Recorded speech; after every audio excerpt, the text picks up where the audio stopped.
So the numbers have come out, and we can officially declare Disney's Snow White a flop.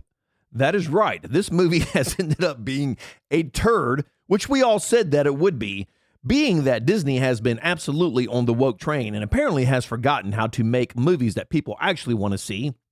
And the fact that you have Rachel Zegler, and however talented she may be as a singer, boy, she sure as hell does not know how to keep her mouth shut, because that was a lot of the driving force and why these numbers are so bad for Disney, amongst other things like casting the absolutely idiotic CGI dwarfs, which looked very nightmarish to say the least. Then, of course, you put Gal Gadot, who, let's be honest, she was a pretty good Wonder Woman. That's about it. Not knowing for her acting chops whatsoever. She's definitely made it through Hollywood on her beauty. And, sometimes beauty is enough, apparently, because it's landed her some pretty big roles. But the thing that got me the most is Rachel Zegler is supposed to be the absolutely drop-dead gorgeous one, the fairest of them all, as opposed to Gal Gadot, who is supposed to be basically the ugly one. And that's kind of a shocker in itself, because it looks like to me they had the roles reversed. And Gal Gadot is by far a prettier person than Rachel Zegler. So I really don't understand what their thinking was in that. You think they would have either taken Gal Gadot and put some prosthetics on her to make her look uglier, or basically just put in somebody uglier. That would have worked just as well also. But then you add to it that Rachel Zegler simply could not keep her mouth shut, absolutely thrashing the 1937 release of Snow White, which everybody in the world absolutely loves, because that is Disney. That is the Disney we know, and that is the Disney we love. And we were kids when we grew up. I believe it was Sunday night at 8 o'clock, the new Disney movie would come on. And back in the 70s, where I was, coming up, everybody stopped what they were doing on Sunday nights and watched the new Disney movie. That's what America did. For all I know it, that's what the world did, because that's what Disney did, is they made movies that people actually wanted to see, movies that were thought-provocative, movies that were heartfelt and just made you feel good. Nowadays, Disney just makes movies that make you want to throw up and basically go over and punch your neighbor in the face. This has been an absolute disaster for them. The opening weekend was disastrous, and they put it up against absolutely nothing in the opening weekend, and that's why they sent the movie out so early into the year, because had they put it out in the summer, going up against some of the juggernauts that are coming out, it would have fared even worse. So here we go. The numbers are out, and like I said, it is pretty dismal. Disney has now struck one of its greatest turds of the year.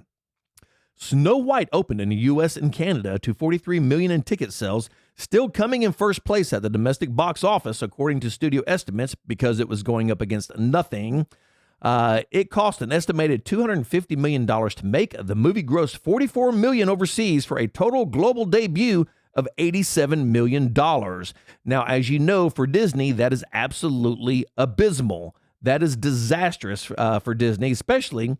Now, they said that this movie cost about $250 million to make. I've heard that it actually cost more than that, closer to $300 million. Who knows what the truth is? Who knows what the actual numbers that they will release to make this movie? By way of comparison to other recent live-action Disney adaptations, The Lion King in 2019 made $191 million in its opening weekend domestically. That's just domestically. And Beauty and the Beast in 2017 earned $174 million in its first weekend in theaters. The opening weekend was a disappointment, as it was projected as recently as last month to make upwards of $85 million in its opening weekend. But projections slid downward. And let's be honest, projections slid downward because of Rachel Zegler's mouth. She simply could not keep it quiet. You can't go out and thrash the original that everybody loves and then come back and piss off half of the country with your absolutely ignorant comments that you made about Trump supporters. And I've said this 1,000 times on my podcast, and I will probably say it 1,000 times more. If I'm in a business where I'm trying to please everybody, why would I piss off half the people? That makes no sense to me whatsoever. And then, of course, the roles are reversed. How can you have Rachel Zegler, who is nowhere near as good looking as Gal Gadot, and Gal Gadot's supposed to be the ugly one, then add into it Gal Gadot's absolutely inability to act? And like I said, she has made it strictly on her looks, and sometimes beauty is enough. But it was enough for her to land this role. But let's be honest, Gal Gadot, she's not the greatest actress in the world. I've seen several of her movies, and it's always some kind of sidestep of the character that she played as Diana in Wonder Woman, which I got to admit, in the first Wonder Woman, she did a fantastic job. I really did like the movie. The Wonder Woman 1984 was an absolute suckfest. And again, that's where Hollywood has gone completely woke. But what's going on here is Disney has already started churning out their turds for the year and for the next few years to come. Rotten Tomatoes it currently has a 44% Rotten Tomatoes score, which means that's amazing to me because we all know how much Rotten Tomatoes loves to give high scores to very crappy movies, especially crappy, woke, female-driven movies. I guess even on this one, with all the bad publicity, Rotten Tomatoes could not come out and say, hey, this is absolutely a fantastic movie that everybody needs to go see.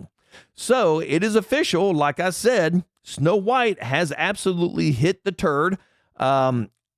Eventually, it will recoup its money. A lot of people will wait for it to come out on TV. It'll go to Netflix or some pacer. Of course, it'll come to Disney. And some people might, throw a few bucks at Disney to watch it. And, some people might rent it, when it comes out on download and all that stuff for you to stream. A lot of people might do it that way. So eventually the film will recoup its money. But the amazing thing is a film of this stature should have recouped its money on its opening weekend, or should have at least got damn close. As of right now, the movie is at least $150 million off of its budget. And things are not looking very good for Disney at this point. If this is going to be the start to their year, Disney is in for a very, very dismal year.